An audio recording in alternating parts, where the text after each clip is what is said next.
Muy bien, ahora la licenciada profesora María del Rosario Otero presentará la próxima conferencia.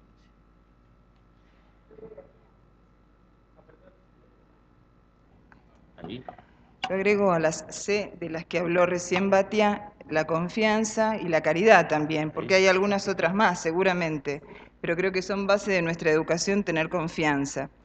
Y también esta charla del licenciado Fernando Neto, que nos habla de climas educativos y convivencia escolar, nada menos. Yo lo voy a presentar, él es argentino, es licenciado en Filosofía por la Universidad del Salvador, es licenciado en Teología por la Universidad Católica Argentina y magíster en Educación por la Universidad de San Andrés. Tiene como experiencia laboral haber sido jefe de asesores del Ministerio de Educación de la Ciudad de Buenos Aires, coordinador de proyectos de formación docente del Ministerio de Educación de la Ciudad de Buenos Aires, director del Programa de Convivencia Escolar del Ministerio de Educación, miembro del equipo asesor del Programa de Educación en Valores Democráticos de la OEA.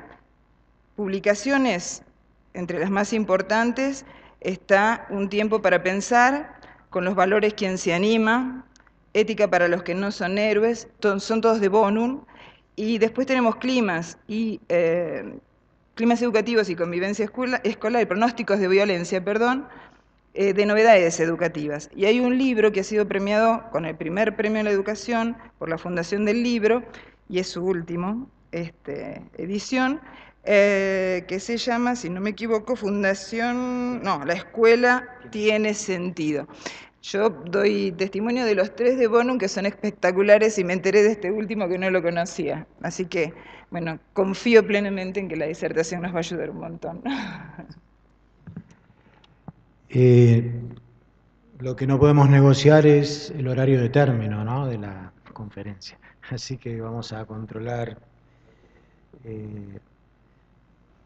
para respetar ese horario, en respeto también a la organización y a ustedes, y meternos de lleno en este tema que, al ser elegido los dos términos, climas educativos y convivencia escolar, traté de buscar una intersección entre los dos temas y resultó la más adecuada, a mi entender, esta. El miedo a los extraños como antesala a la violencia. En primer lugar, porque el concepto de climas educativos es en mi opinión, después de haber recorrido que hay mucha literatura internacional, es el conjunto de expectativas que tiene una institución, que comparte una institución. Lo que se espera que va a suceder en una escuela, eso es lo que constituye el clima de la escuela.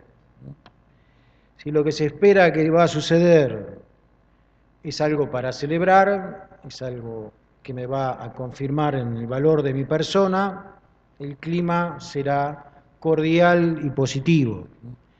Si lo que se espera que va a suceder es riesgo, actitudes y conductas que ponen en riesgo, es decir, que pueden hacerme daño desde el punto de vista físico o daño desde el punto de vista de la falta de reconocimiento, el clima de la escuela va a ser un clima de temor.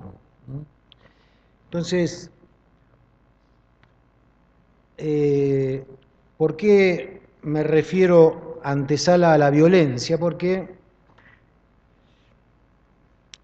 tenemos datos concretos sobre que el problema de la violencia es un problema real en las escuelas, aunque coincido con la introducción de la subsecretaria de que no abarca la realidad de la escuela, pero citando un trabajo del Instituto Gino Germani, en una muestra de 4.971 alumnos de unas 21 provincias del país, el 51,8% reconoció haber ejercido hostigamiento sobre algún compañero. y el 16,6% violencia. ¿No? Estamos ante un problema real que haría que esa expectativa que podría estar construyéndose al llegar a la escuela, la expectativa de riesgo, de poder sufrir un daño. Entonces, tratar de entender por qué se construye esa expectativa es el objetivo de esta charla, porque por un lado nos hacemos una pregunta, ¿no? ¿Es el temor a los extraños lo que favorece esta probabilidad de daño en la escuela? Esta es como mi tesis, ¿no? Es mayor el temor a los extraños que tenemos hoy que tenían las sociedades tradicionales, eso habría que verlo, trataremos de demostrarlo, y esto genera un problema, ¿no? Si el temor al extraño es lo que habita como pauta cultural de nuestra época, la escuela tiene un problema porque la escuela es el lugar del extraño inevitable. Todos los días nos juntamos 300, 500, 1000 extraños en un espacio reducido. Y si el temor al extraño es lo que prevalece, la escuela está en problemas. Muy bien. También como un indicio indirecto de que esto puede ser un fenómeno que está aconteciendo, aunque no podemos dar datos numéricos, es la tendencia a buscar escuelas donde me voy a encontrar con gente lo menos extraño posible.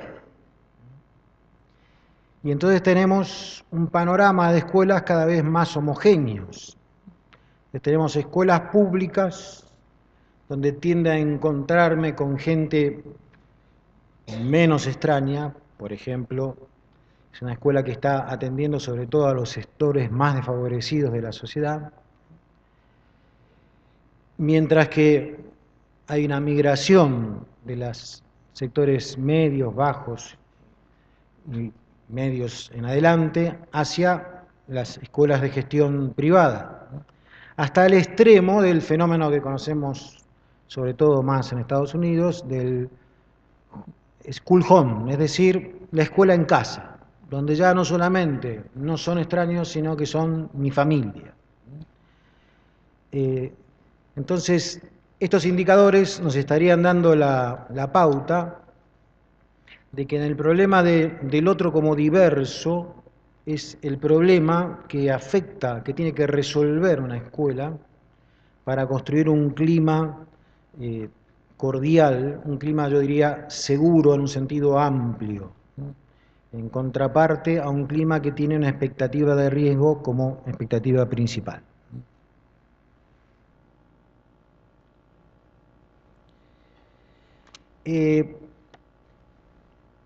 Curiosamente, esto va en contra también de otra pauta cultural de nuestra sociedad, que es que el temor es algo que desacredita, ¿cierto? Irving Goffman, famoso sociólogo inglés, decía que las personas tenemos cosas desacreditables y cosas que nos dejan desacreditados. Todos tenemos cosas desacreditables, por ejemplo, si uno tiene el estómago un poco prominente, es una cosa en nuestra sociedad desacreditable. Pero si uno la puede ocultar, tirando el cinturón, poniéndose ropa más holgada, uno no queda desacreditado. Ahora, de repente, cuando ya es imposible disimular ese sobreexceso de una parte de nuestro cuerpo, quedamos desacreditados. Pensemos, por ejemplo, también en otra cosa desacreditable por excelencia en nuestra sociedad: envejecer. Entonces hacemos muchas operaciones para mantenerlas desacreditables, pero no quedar desacreditados. Y toda la cirugía estética sería, por ejemplo, una estrategia para mantener la edad en el lugar de lo desacreditable. Lamentablemente, tarde o temprano, nos desacredita el tiempo, ¿no? Bien, el temor, es reconocer que uno siente miedo, es algo desacreditable en nuestra sociedad, porque la imagen del éxito en nuestra sociedad es el emprendedor, el que asume riesgos, el innovador, el que afronta la incertidumbre. En cambio, el que se hiciera atrás frente a todo eso, entre comillas, el temeroso, quedaría del lado de los losers, de los perdedores en nuestra sociedad. Sin embargo, esto de desacreditar el miedo también nos pone en riesgo. Por eso quiero hacer una reflexión sobre el temor. Como una emoción, hoy hemos hablado, y yo quiero insistir sobre esto, sobre la importancia del aspecto emocional en la educación. Entonces, legitimar el temor dentro de la escuela sería una propuesta. Que ese temor se pueda expresar, que ese temor se pueda reconocer y que ese temor se pueda trabajar, porque en principio es una emoción negativa, al menos en alguna parte, aunque es ambigua. Algunos tenemos de nuestro lado a grandes pensadores como Hobbes, Nietzsche, Freud, que dirían que es la emoción básica de la existencia, ¿no? ¿Y qué es el temor? El temor también es una expectativa. El temor es el miedo ante un daño futuro probable. El temor es siempre hacia el futuro, hacia algo que puede dañarme.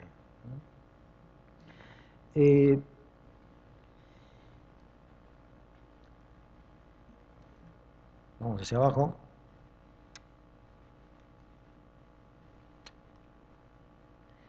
Sin embargo, el temor también es la contracara de la valoración. Y acá nosotros tenemos bastantes ejemplos de nuestra vida cotidiana con los adolescentes, ¿no? Decían los teólogos medievales que solo el que ama teme, ¿no? Porque solo el que ama teme perder, ¿no? Y si el daño es perder algo, ¿no? Algo de la integridad física, algo de la integridad psíquica, entonces solo el que ama teme. Entonces el que ama, si teme también cuida, ¿no? Y tiene conciencia del riesgo, ¿no? ¿Por qué entonces es importante rescatar desde el punto de vista emocional el temor, por ejemplo, frente a los adolescentes? Porque los adolescentes viven en la etapa de la omnipotencia, donde una de las cosas que desacredita es reconocer el temor, ¿no? Y entonces afrontan los riesgos desde esa omnipotencia y no detectan los riesgos o se sienten siempre con todos los recursos para afrontarlos.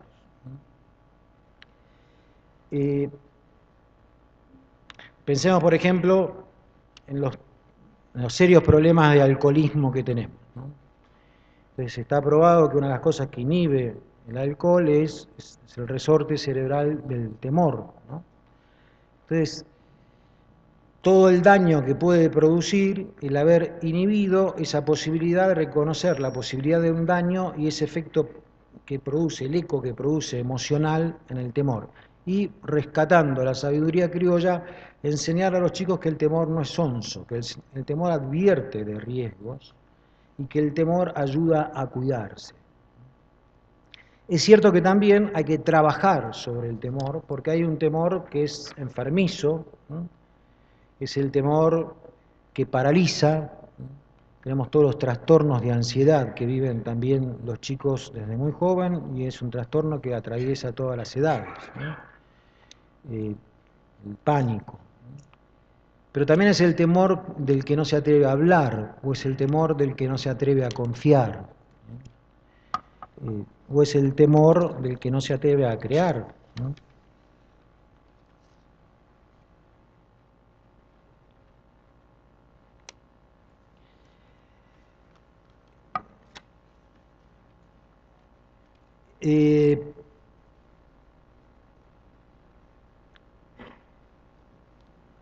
Para explicar esta frase que está aquí puesta en la pantalla, les voy a contar una anécdota que viví hace poco tiempo, ¿no?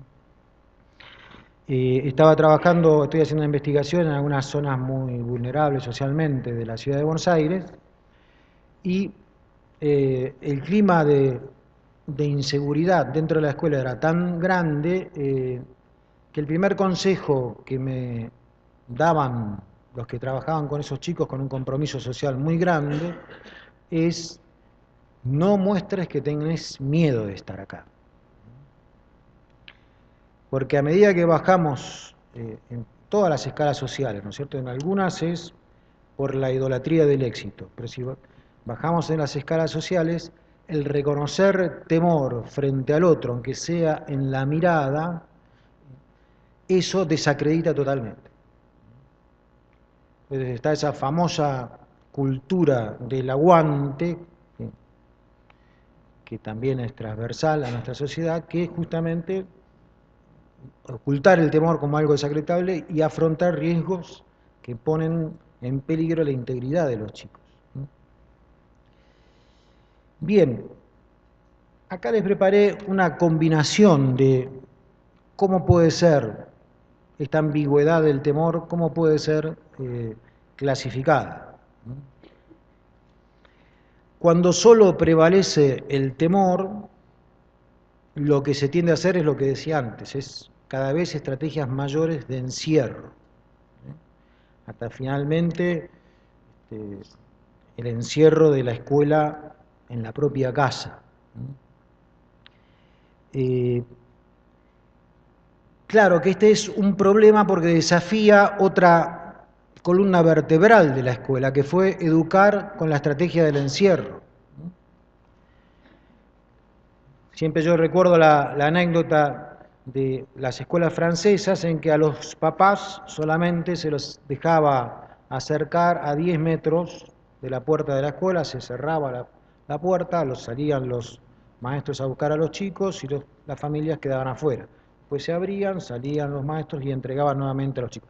Esta estrategia de se educa bajando absolutamente, estableciendo un muro de separación con el mundo, y en el encierro se educa, hoy está en cuestión, porque el encierro hoy refuerza esta actitud de temor frente a lo extraño.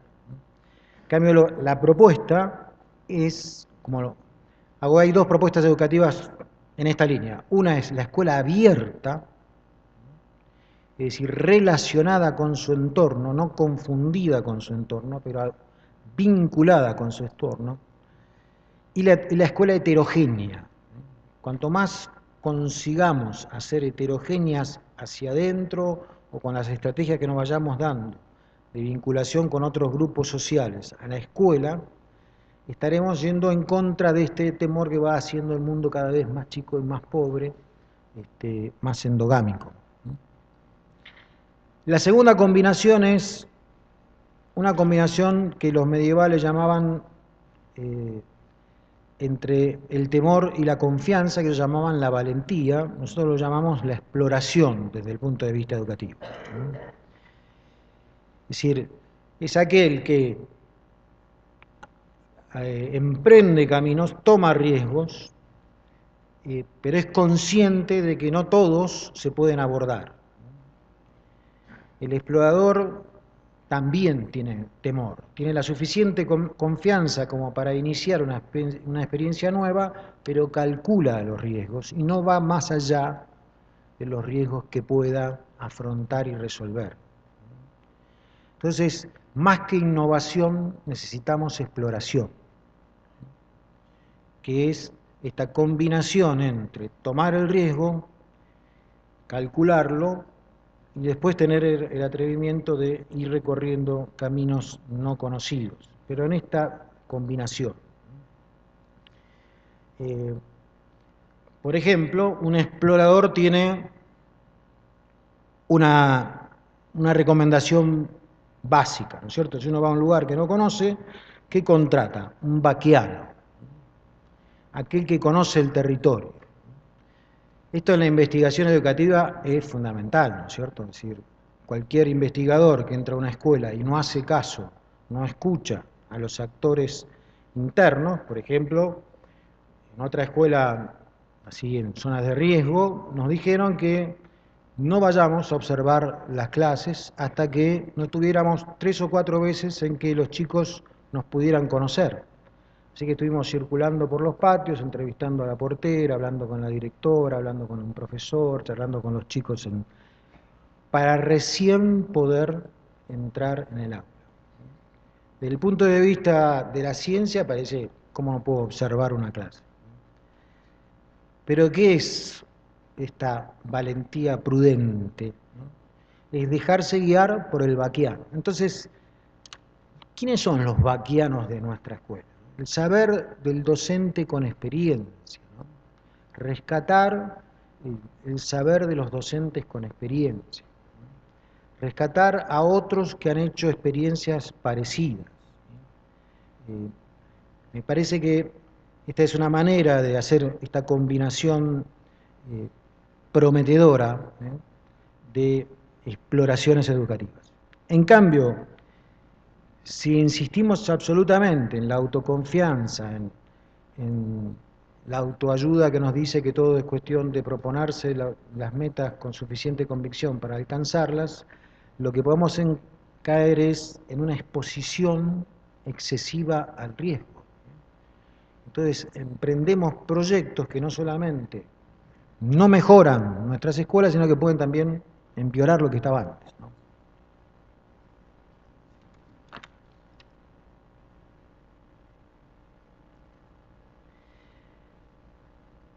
Bien,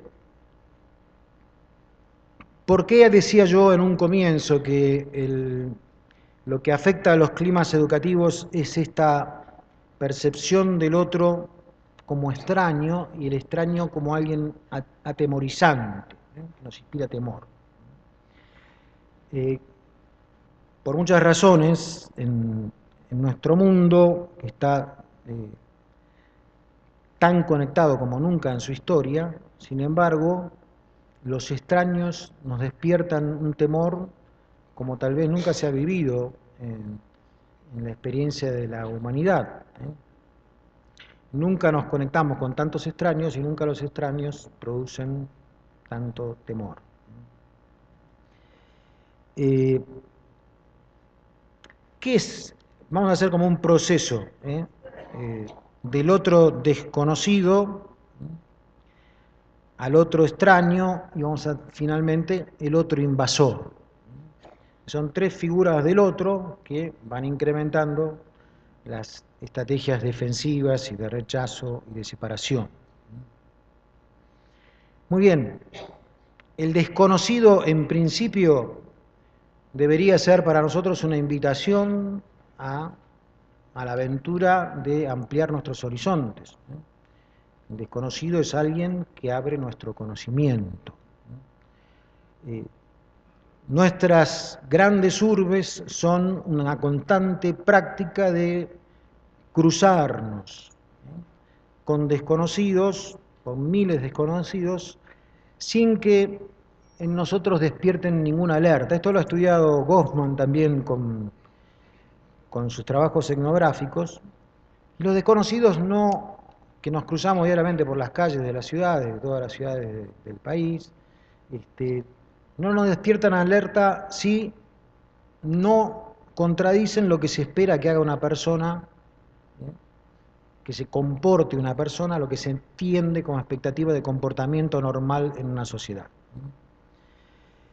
Sin embargo, si el desconocido se acercara rápidamente a mí, se pusiera demasiado cerca mío, o camina muy despacio, entonces empezamos a las estrategias de manotear la cartera, de mirar hacia atrás, de acelerar el paso.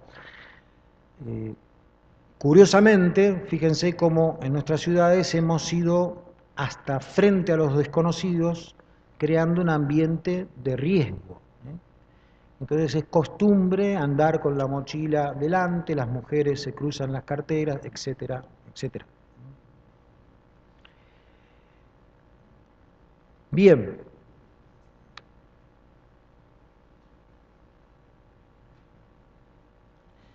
El desconocido, como dice Teodorov, es en principio se convierte en un extranjero, él tiene un libro que se llama El miedo a los bárbaros, cuando habla una lengua que nosotros no podemos conocer,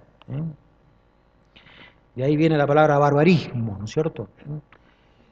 Bien, entonces el desconocido se convierte en extranjero cuando no habla nuestro lenguaje. El problema que tenemos en nuestras escuelas y en general en nuestra sociedad es que aún aquellos que hablan nuestro lenguaje se pueden hacer incomprensibles porque cada vez la palabra ocupa menos lugar, vamos a verlo, y ocupan más lugar las marcas de identidad.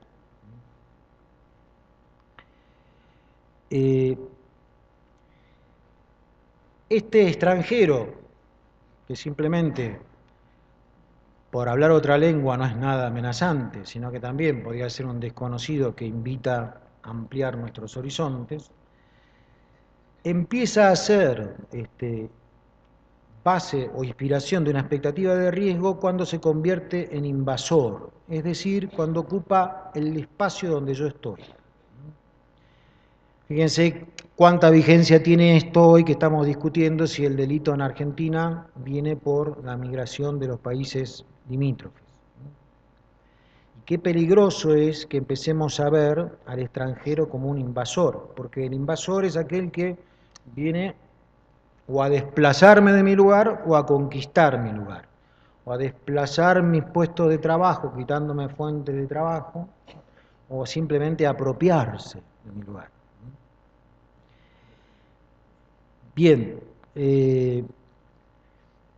esto es muy importante trabajarlo en las escuelas porque también hay investigación seria de que somos extremadamente prejuiciosos los argentinos con algunos países limítrofes que nos rodean.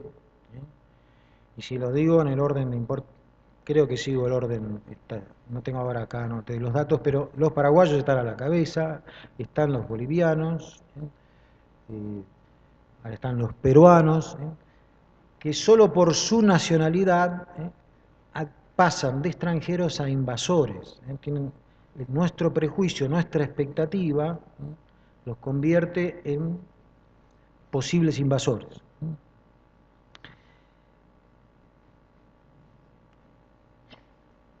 Muy bien. Cuando pasamos a percibir al otro como un invasor, que esto puede pasar también dentro de la escuela, ahora voy a explicar por qué, frente al invasor se levantan muros de separación. Vean el mapa del mundo y verán que hemos ido levantando cada vez más muros de separación entre los pueblos. El problema de la migración en el mundo es un problema terrible, ahora incentivado por las guerras, pero que viene arrastrándose. Piensen en la frontera de Estados Unidos y México, piensen en la entrada a España, etcétera, Israel y los estados palestinos.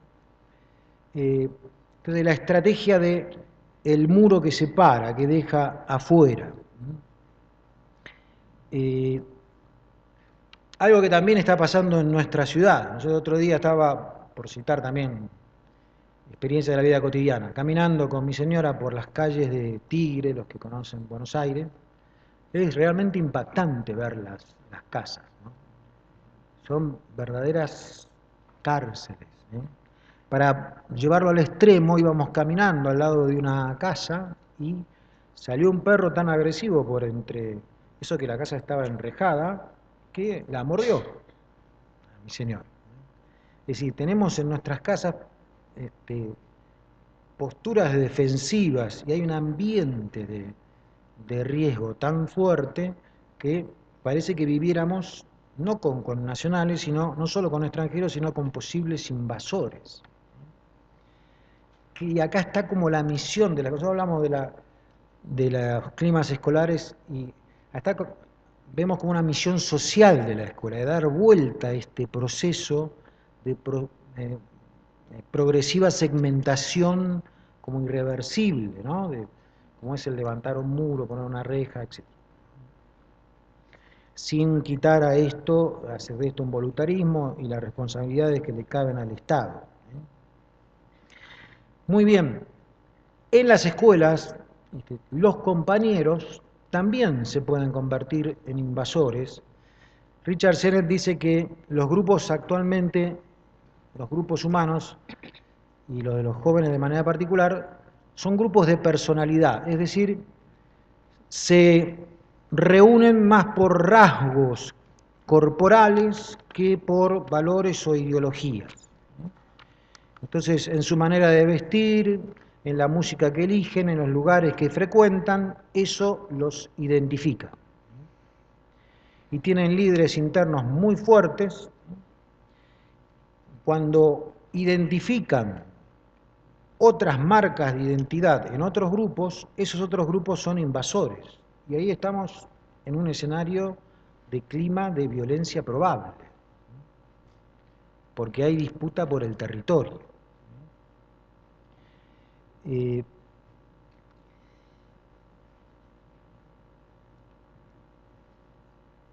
Esto no, creo que no se puede reducir a ningún nivel social. En los más altos estratos sociales se producen estos agrupamientos, a veces tienen que ver con los clubes deportivos de pertenencia, atraviesa toda la sociedad. Y el otro es percibido como amenaza.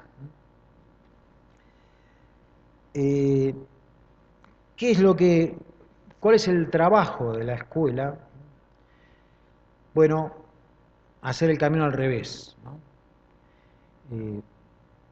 Salir de la actitud, salir del otro con rostro de invasor, convertirlo en todo caso en un extranjero y comenzar a hablar una lengua en común.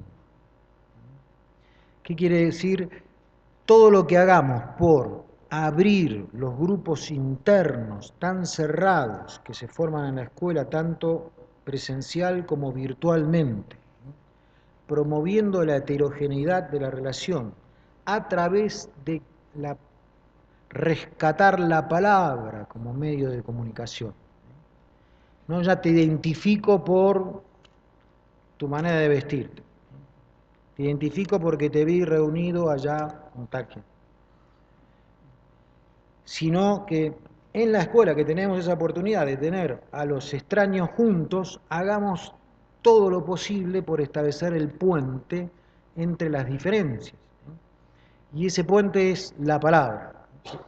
Estando en esta escuela de un sector vulnerable, son varias escuelas que forman parte de un proyecto, sale un profesor de literatura encantado. Cuando le pregunto por qué venía tan contento del aula, es porque había logrado juntar a los del barrio B con la villa C y formar un grupo de trabajo. Y sabes una cosa, trabajaron juntos. Y lo hicieron a través de experiencias lúdicas. Es decir, tal vez antes de poder recurrir al intercambio de la palabra, hay que recurrir a otras cosas, como puede ser el juego, como puede ser el arte, como puede ser el tocarse, el abrazarse. Después de hacer una preparación de este tipo, por primera vez en el año, estoy hablando de hace 2 semanas, pudo formar grupos en que se mezclaran estos dos sectores y pudieran trabajar juntos. Bien.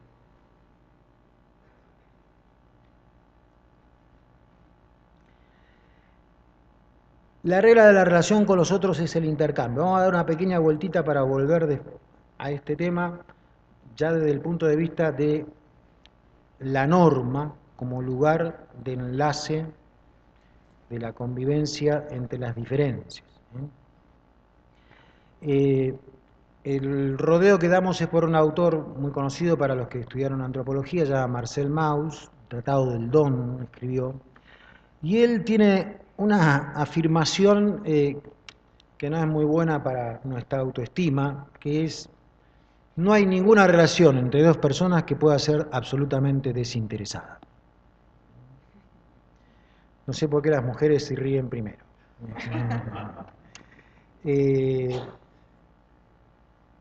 Ojo con esto, porque pone en crisis un poco la imagen idealizada del docente. También la relación del docente con sus alumnos es una relación interesada.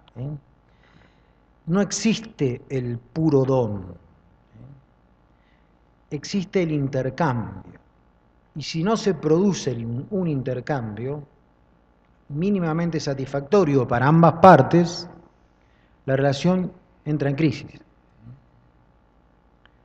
Recuerdo haciendo entrevista a un docente de matemáticas de primer año, que me decía, yo le preguntaba, y además asesor pedagógico en una escuela, también del Estado, de gestión pública y de gestión estatal, pero no creo que esto suceda solo en las escuelas de gestión estatal. Él me decía, mirá, yo doy matemáticas en primer año y me pasa lo siguiente, que estoy dando la misma clase de matemáticas hace 4 meses.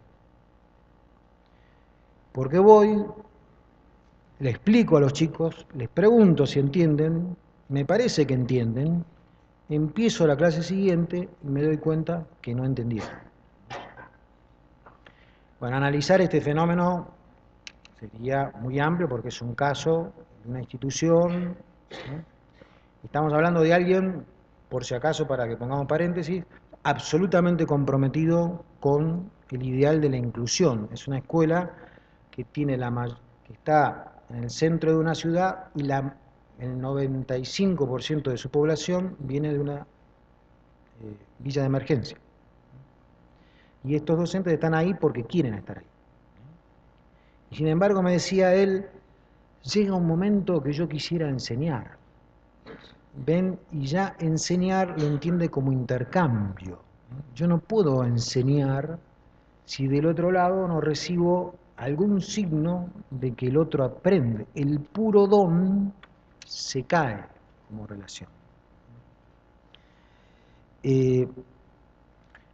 Y voy a decir algo que a lo mejor no creo que contradiga lo que se dijo acá antes, sino que lo completa, ¿no? El profesor Van Gelderen, recuerdo que esto lo ha tocado varias veces, pero creo que nos vamos a complementar. Si bien es cierto que cuando el docente se plantea como trabajador de la educación, estamos preocupados por la vocación docente, sin embargo pone sobre la mesa algo que siempre fue así. La docencia es un intercambio, y parte del intercambio es el salario. Solamente que antes eso, no es que los docentes antes no cobraban, no sé qué pasaría si dejaban de cobrar antes, lo que pasa es que funcionaba mejor el sistema, ¿no? Y también el nivel de los sueldos. Pero cuando ellos plantean un reclamo salarial, supongamos justo, lo que nos están diciendo, esto también es un intercambio, ¿no? Hasta en ese nivel. Y también esto para las escuelas, de todas las escuelas, pero las escuelas en general. Es muy importante la matrícula. Es un intercambio con las familias. Yo ofrezco un servicio educativo y necesito que alguien lo reciba, sea de gestión estatal o de gestión privada. Entonces, al no entender o al no asumir que estamos en relaciones de intercambio, uno encuentra que los papás molestan en la escuela. Los papás molestan en la escuela. Y si llega un papá, salen todos corriendo y a ver quién lo atiende. Nos vamos pasando la pelota, que vaya la secretaria, que vaya el profesor, que venga. Parece que hay hasta así como Barilco escribió El miedo de los hijos, en la escuela tendríamos que escribir El miedo a los padres, que nos dan motivos para atemorizarnos. A veces como llegan los padres, dan ganas de correr, y a veces sería bueno correr. Pero la conciencia de que los necesitamos, de que esto es un intercambio, es que tendría que ser la persona más importante que llega a la escuela. y que todos tendríamos que estar dispuestos y preparados para recibirlo. En cambio de eso, huimos del que necesitamos, tal vez porque creemos que somos autosuficientes, que podríamos seguir enseñando sin familia, es decir, sin alumnos. Entonces, esta visión de Marcel Mauss nos baja un poco, a lo mejor la autoimagen, pero también nos pone sobre la mesa algo que otro gran sociólogo, Norbert Elias, decía: lo esencial de una sociedad, ¿qué es? La necesidad mutua. ¿Por qué vivimos en sociedad? Porque nos necesitamos.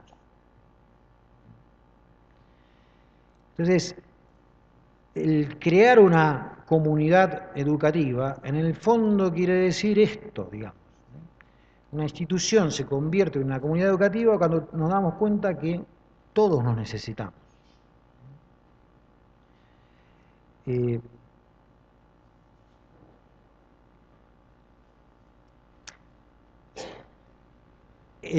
Los intercambios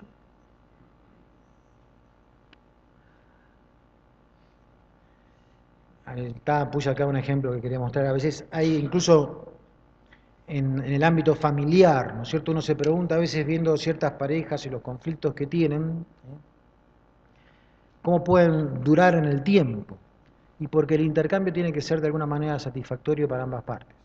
Puede ser enfermizamente satisfactorio, pero hay un intercambio satisfactorio. ¿Cómo podemos pasar de intercambios, no siempre son constructivos, a intercambios enriquecedores? Y esto es lo que tendríamos que dar vuelta con las familias. Que el intercambio no sea un intercambio de la familia que llega como cliente a pedir solamente un servicio y no cooperación, y que la actitud de la escuela no sea simplemente defenderse de las críticas y no la escucha de alguien que puede ser mi principal socio en la educación de sus hijos. Bien. Me voy controlando con la hora para no aburrirlo, sino abusar. Este tema de la reciprocidad nos lleva a otra cuestión que finalmente va a terminar con el comienzo de la charla y con la cuestión a través de esta mediación de la ley. Nosotros estamos acostumbrados a pensar la ley como un ordenador social, como un clasificador de conductas, clasificador de personas. En cambio, si vamos a la tradición judeo-cristiana, que creo que la mayoría de los que estamos acá compartimos, también aún de otras religiones, la ley es fundamentalmente una alianza. Cuando Dios llama a Moisés al monte, lo primero que hace no es darle la tabla de la ley, sino que le dice: tú eres mi pueblo, yo soy tu Dios. Es un acto de elección, de amor mutuo, de lazo. Y las tablas de la ley, que después recibe Moisés, son el intercambio que va a mantener vivo ese lazo. Mientras el pueblo respete estos mandamientos, recibirá de mi parte, mi elección seguirá en pie, será mi pueblo, yo seré su Dios y ellos serán mi pueblo. Y acá bajo violentamente algo que nos preocupa en educación y que es un tema que me ocupa a menudo. El tema de la sanción. Creo que tenemos, cuando se transgrede una norma en la escuela, la palabra sanción es una palabra que no suena bien, y sobre todo la aplicación de sanciones también nos genera resquemores, porque sanción se asocia con exclusión, lo cual está corregido por las leyes nacionales y las normativas provinciales. Ya no hay sanciones que excluyen del sistema educativo. Pero si pensamos que la norma, la ley, es el lazo de unión, la sanción es inclusión. porque alguien que ha transgredido lo vuelve a incluir en eso que nos reúne, que es la norma. No sancionar es dejar afuera, porque es seguir con las conductas que rompen el lazo que nos reúne. En cambio, sancionar es como volver a abrazar, volver por el camino por donde te fuiste, te reintegrás y estás unido por este lazo invisible que es la norma común. Pero también la ética, porque no podemos confiar en que la escuela sea un lugar de menor riesgo, en que el clima escolar sea más seguro, simplemente cuidando el aspecto normativo, que es importante. Hace falta la regla interior, esa regla interior es la ética, es el autocontrol. ¿Y en qué se resume la ética? En otro intercambio. Para la tradición religiosa, la regla de oro. Después siguió en la filosofía, que aparece en el Evangelio, la regla de oro. Después siguió la filosofía, la tomó Piaget, la tomó Kohlberg. ¿Y la regla de oro en qué consiste? No trates a los demás como no quisieras que te traten a vos mismo. O dicho positivamente, trata a los otros como quisieras que te traten a vos mismo. Otro intercambio, otra simetría, pero interna. ¿Qué es lo que está mal? Aquello que no te gustaría que te hicieran a vos. Entonces, poner en debate a los chicos, cuando hay experiencias de bullying, tanto en el espacio real como en el espacio virtual, en esta situación de empatía, ¿qué te pasaría a vos si sufrieras este hostigamiento del grupo? Es ponerlo en un territorio ético.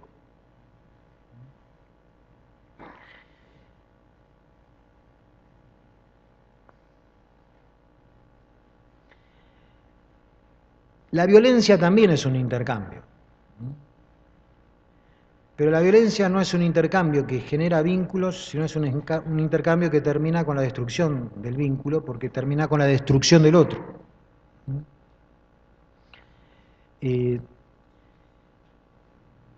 Entonces, encontrar, hasta desde el punto de vista pedagógico, intercambios enriquecedores, nos va inclinando a ver desde otro lado el valor que tiene el aprendizaje cooperativo, que cuando uno lo ve funcionar bien, porque tiene que tener ciertas condiciones, no es la única manera de enseñar y de aprender, pero creo que acentuar el aprendizaje cooperativo es hacer estas experiencias en que yo intercambio con los otros, me siento necesitado del otro y tengo la experiencia de que el intercambio, el producto final, es beneficioso para todos. Muy bien. La máxima prueba de reciprocidad en intercambios violentos que vivimos en la humanidad y que es el problema número uno de nuestra agenda de época es la reciprocidad con la naturaleza. Nosotros hemos maltratado a la naturaleza, la ciencia no lo supo anticipar. ¿Qué viene de vuelta? Una naturaleza inestable, que pone al hombre en situaciones de supervivencia más difíciles. Muy bien. Lo dicho hasta acá tiene un solo problema, que si yo entiendo que todas las relaciones con los demás son relaciones de intercambio, puede ser que entienda al otro como un medio para alcanzar mis fines. Yo solamente miro desde el lado del interés, las relaciones, que siempre está presente. ¿Qué quiere decir? El otro me acerco al otro porque a través de él voy a conseguir un objetivo, un fin propio. Bien, eso nos lleva a mostrarles un video de una cultura muy antigua. Bueno, lo que acabamos de ver es un antiguo ritual de las islas Trovián, que están en el Pacífico Oeste, se llama Kula. hay otro muy famoso, se llama Potlatch. Son todos unos archipiélagos de islas habitados cada uno por tribus extrañas entre sí. Ahí trabajó mucho Malinowski, hizo todos sus trabajos estudiando durante años y viviendo durante años en esta zona, uno de los fundadores de la antropología, cuestionado en algunos sentidos. Y él también al Potlatch y al Kula le dio mucha importancia. ¿En qué consiste? Si ustedes se fijan, lo que vieron, retoman algunas imágenes. Esta es una tribu que está yendo a la isla de otra tribu, extraña, extranjera, posible invasora. ¿Y cómo se prepara para el encuentro con el extraño, el diferente, extranjero, posible invasor? Carga su canoa con obsequios. Ustedes vieron, iban vestidos con flores y todas las cosas que iban cargando en la canoa eran obsequios. Entonces, cuando llegaban a la isla que visitaban, dejaban sobre la playa esos obsequios y aparecían los naturales del lugar con obsequios que tenían que ser a veces aún mayores, ¿no? Y tan desinteresados que al final se quemaban todos. Y había otro detalle que, si uno no se fija, no se da cuenta, llevan una pulsera en la muñeca, y Malinowski lo que descubrió es que recorriendo todas las islas de la zona, acabó encontrando la pulsera con la que arrancó el Kula en la última de las islas. Así que iban pasando de isla en isla y este era el testimonio.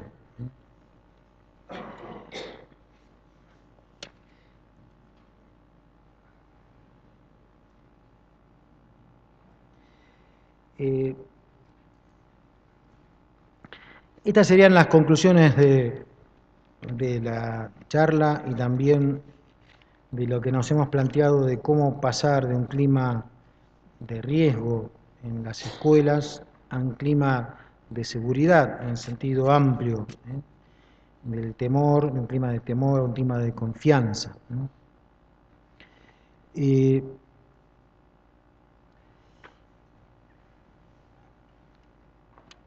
Tiene que haber en la escuela también el don. No toda, por eso, ahí sí que concordamos en que no todo se puede explicar por el salario,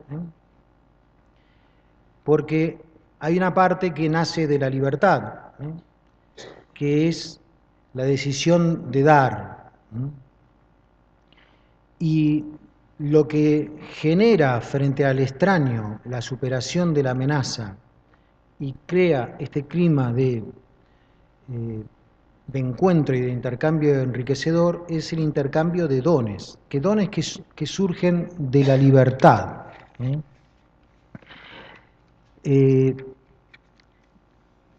Fíjense, lo que vimos ahí es alguien que rompe. ¿Hay algo más encerrado que una isla?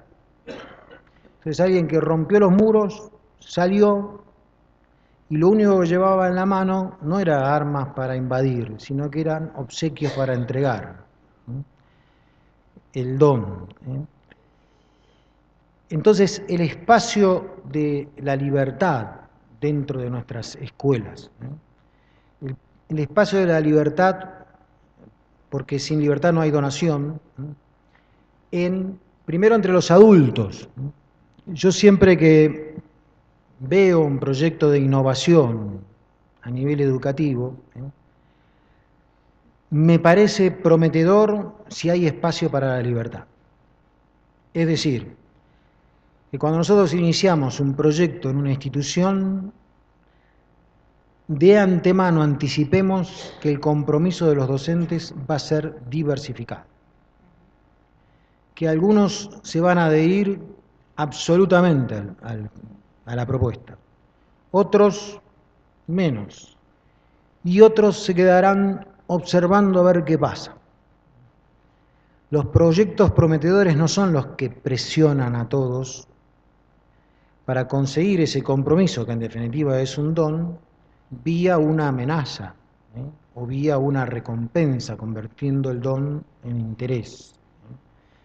Entonces, esta pluralidad de compromisos dentro de la escuela es lo que facilita, lo que da espacio a que cada uno tome la decisión de cuándo quiere y cuánto puede dar a los procesos de innovación que enfrentan todas las escuelas argentinas. Y enseñarles a los chicos este hambre por la exploración. Lamentablemente mandamos la estatua de Colón lejos. Yo no quiero hacer con esto ninguna alusión política, pero la verdad que a Colón lo tendríamos que tener bien en el centro. Tal vez habría que haberlo corrido del lugar porque no estaba en un buen lugar, pero yo lo hubiera puesto donde está el obelisco. Porque el explorador es la antípoda del encierro frente a la diferencia. Aquí el viaje de Colón se puede equiparar, no en todo, porque Colón no venía con obsequios solamente, pero se lanzó, ¿no es cierto? Se lanza incluso a un mundo que no estaba ni siquiera bien dibujado. Entonces, este tema de formar en los chicos el espíritu de exploración, para salir de la escuela y tomar contacto con otros ambientes sociales, para que en la escuela estén presentes otras culturas, pero de manera seria, que cuando tengamos el día intercultural lo hagamos como yo lo he visto hacer en una escuela, donde el director de la escuela se había puesto la máscara tribal de una etnia boliviana, de tal manera que era absolutamente irreconocible. Es decir, asumió como propia la identidad del extranjero. Entonces, no solamente el ilustrarnos sobre las comidas, sino hacer este intercambio profundo hasta tomar las marcas del otro como marcas propias. Y finalmente, los chicos también, de alguna manera, se nos han ido volviendo cada vez más extraños. Esto está muy hablado, la distancia generacional, sobre todo por el desarrollo tecnológico, por las pautas culturales, por el diseño que tiene el mundo hoy, con todo lo que tiene de positivo y de amenazante. Está cómo salimos nosotros a la búsqueda de los chicos. Porque esta es la pregunta. ¿Nosotros vamos a esperar que los chicos vengan hacia nosotros? ¿O nos vamos a subir a las naves a acercarnos a ellos? ¿Y cuáles son los obsequios que vamos a llevar? Yo creo que hay algunos que son muy potentes. El primer obsequio es la bienvenida. Creo que en la escuela necesitamos rituales de bienvenida. Parece un detalle, pero justamente porque es muy sencillo, tal vez sea muy potente. Cuando los chicos llegan a la escuela, encuentran un adulto sonriente que los recibe, siente que su presencia primero es percibida, es importante que él esté allí, y en segundo lugar es celebrada. Cuando un docente inicia un trabajo con los chicos, él también les da la bienvenida. Son como pequeños rituales que tendríamos que ir incorporando en la escuela. Tenemos rituales muy del Estado Nacional, ¿no es cierto? Formar fila, cantar la bandera, escuchar el himno. No sé si son rituales de bienvenida. No digo que lo saquemos, pero creo que a eso por lo menos tenemos que sumarles el ritual de la bienvenida. Lo mismo decía antes con las familias. También el ritual, perdón, el obsequio del trato respetuoso. Doy otro ejemplo. Yo tenía que tomar una encuesta en una escuela de estas de chicos muy lastimados por su historia social, muy injustamente lastimados, porque si hay algo, no hay nada más injusto que un chico que sufre de muy pequeño, porque no ha hecho ningún mérito para sufrir de muy pequeño. Así que el sufrimiento de nuestros alumnos realmente habla de una injusticia de nuestra sociedad. Y me decían, ¿te animás a entrar solo a esa escuela? Mirá qué bravo ese curso. Y yo dije, sí, voy a tratar, ¿no? Y se quedaron la preceptora, y la preceptora le habló a la alumna que estaba en el primer banco, si pasa algo, vení corriendo, porque habían pasado cosas en esa.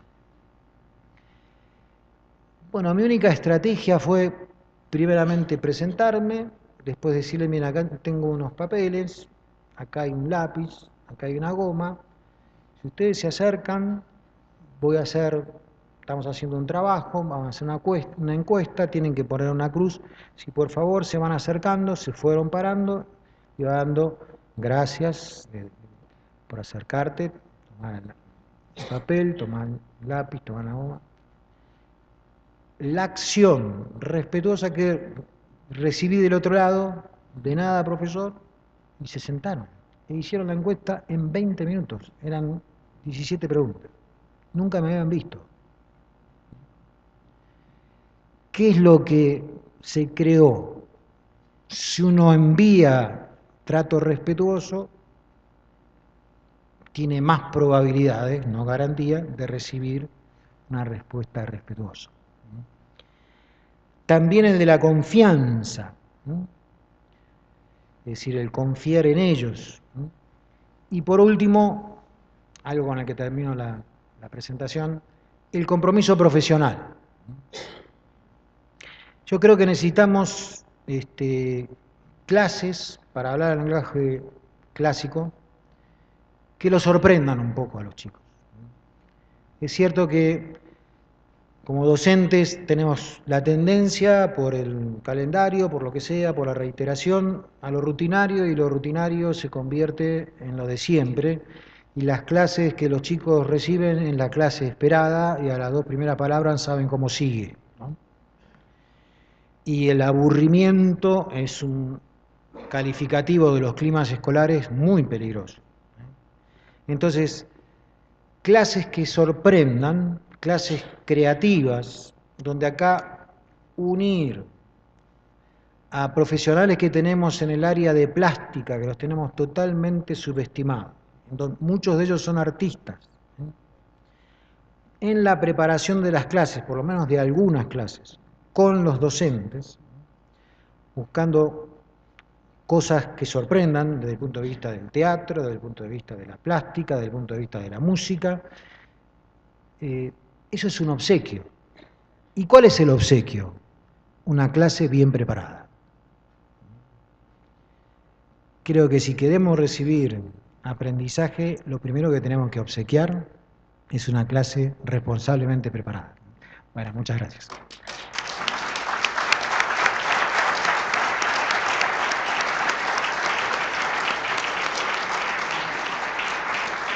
Bueno, creo que Fernando nos agregó C todavía, Batias. Nos agregó muchas C más. Confianza, crítica, crear comunidad, la caridad, el amor, que sin eso en realidad no vamos a conseguir nada. Te agradecemos mucho, pero creo que hay alguna pregunta por ahí. ¿Alguna duda al respecto? Seguimos con la C, fue suficientemente claro como para cerrar en este momento. Muchísimas gracias, Fernando, y esperamos seguir atendiendo a toda tu propuesta.